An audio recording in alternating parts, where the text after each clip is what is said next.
ఇప్పుడు డైరెక్టర్ కావాలంటే ఒక కథ, ఒక దృక్పథం కావాలి. ఒక కథ రాయాలంటే ఒక చిన్న ఇన్సిడెంట్ కావాలి, దానికి సంబంధించి కథ డెవలప్ చేయాలి, స్క్రిప్ట్ రాయడం, తర్వాత డైరెక్షన్ చేయడం, ఈ చాలా అంశాలు ఉంటాయి డైరెక్టర్ అంటే. ఈ అంశాలన్నిటి ఎక్కడ అంటే ఎట్లా నేర్చుకున్నారు? మీరు సింగర్ ఉంటున్నారు, ఇవన్నీ నేర్చుకోవడానికి ఒక సోర్స్ అయితే ఉండాలి. అదే నేను ఏమంటున్నా అంటే, నేను ఫస్ట్ సినిమా నుంచి వెళ్ళి మనకు ముందు నుంచి వెళ్ళి పేపర్స్ అండి, పేపర్స్, ఇంటర్వ్యూస్. మళ్ళా నాకు సినిమాకి రాకముందుకు నేను అదే ఇప్పుడు ఈ ఎంపీహెచ్డబ్ల్యూ చేసిన తర్వాత కొంచెం మనకు అక్కడ ఏంటిది ఎంపీహెచ్డబ్ల్యూ చేసుకుంటూ రాఘవ హాస్పిటల్ పనిచేసిన తర్వాత మా రెండో అన్న వచ్చింది ఇక్కడికి. రెండో అన్న వచ్చినాక నాకు కొంచెం ఎకనామికల్ ఫ్రీ దొరికింది. అప్పుడే తాగుబోతు రమేష్ పరిచయం అయ్యాడు, నా రూమ్మేట్, నా పక్కన రూమ్ లో ఉండేది. ఆయన తోటి కొన్ని సినిమాలకు నేను వెళ్ళేది, సినిమాలు చూసేది, చూసి కొంచెం అవగాహన వచ్చింది. తర్వాత ఆయన సాయంతో ఒక సినిమాకి పనిచేశాను, అర్థం చేసుకోవాలని ఒక సినిమాకి కంప్లీట్ గా పనిచేశాను.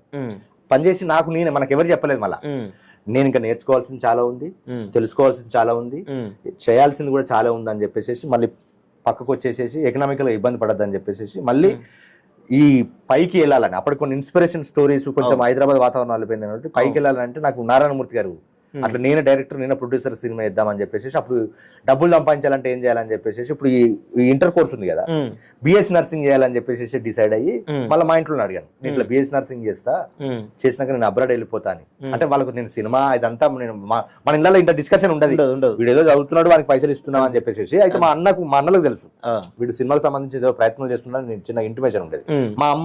మా అమ్మ మాకు విషయం ఏంటంటే నా కొడుకులు బాగా బతకాలని, వాడు ఏం కావాలనుకుంటున్నాడు, ఏం చేయాలనుకుంటున్నాడు కూడా మాకు ఆ డిస్కషన్ ఉండదు మన ఇంట్లో.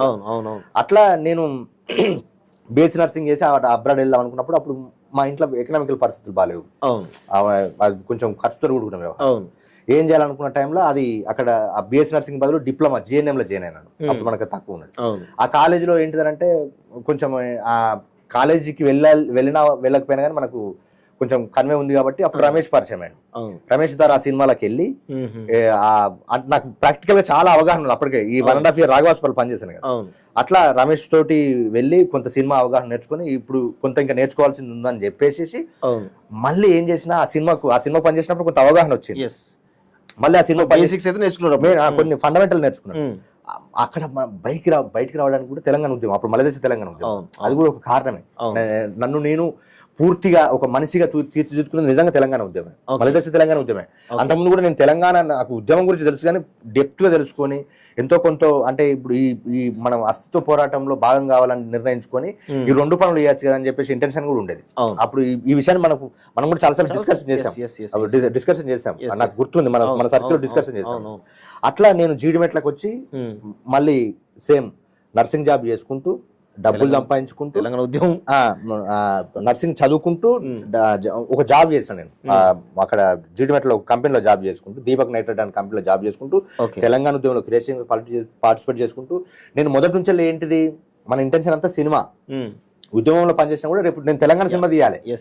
రేపు ఇప్పుడు నాకు సినిమా పరిణామక్రమం కమర్షియల్ సినిమా చూసి వచ్చినా గానీ తెలంగాణ సినిమా తీయాలంటే నేర్చుకునేవాడిని కదా. నేను అప్పుడే ఇంటర్నెట్ పెట్టుకొని ఫేస్బుక్ ఆర్కుట్ లో తెలంగాణ గురించి మనకు బేసిక్ గా అట్లా చేసుకుంటూ ఆ క్రమం మనం చదివే క్రమంలో మనకేంటిది చదువుకుంటూ రోజు వేనన్న పోయం